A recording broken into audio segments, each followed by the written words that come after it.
సిక్కిం మాజీ గవర్నర్ భాజపా నేత వి రామారావు కన్నుమూశారు. శ్వాసకోశ వ్యాధితో బాధపడుతూ ఆయన స్వగృహంలోనే తుది శ్వాస విడిచారు.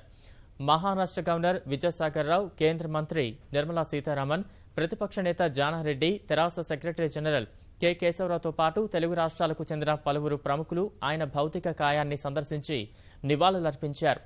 ముఖ్యమంత్రులు కేసీఆర్, చంద్రబాబు రామారావు మృతి పట్ల సంతాపం తెలిపారు. కృష్ణా జిల్లాలో జన్మించిన రామారావు తెలంగాణ, ఆంధ్రప్రదేశ్ రాష్ట్రాల్లో భాజపా జనసంఘ్ విస్తరణకు అవిరళ కృషి చేశారని నేతలు గుర్తు చేశారు. రామారావు గారు తాను నమ్మినటువంటి సిద్ధాంతం, దాని యొక్క ప్రణాళిక విధానానికి కట్టుబడి ఉండడం. నా జీవితంలో నాకు తెలిసినంత మటుకు ఇక్కడ ఎవరిని చూడలేదు. అవినీతికి సంబంధించిన అంశాన్ని సహించేవాడు కాదు, నిర్ద్వందంగా ఖండించినటువంటి వ్యక్తి ఆయన. ఈ ప్రజాస్వామ్యం 4 కాలాల ముందుకు పోవాలంటే రామారావు గారు లాంటి ఒక వ్యక్తులే నిర్మాతలు ఈ ప్రజాస్వామ్యానికి చెప్పుకోవచ్చు. ఒక మంచి వ్యక్తిని కోల్పోవడం అనేది, ఆప్తుని కోల్పోవడం అనేది జీవితంలో ఎంత బాధాకరమైందో ఇవాళ నాకు అర్థమవుతుంది.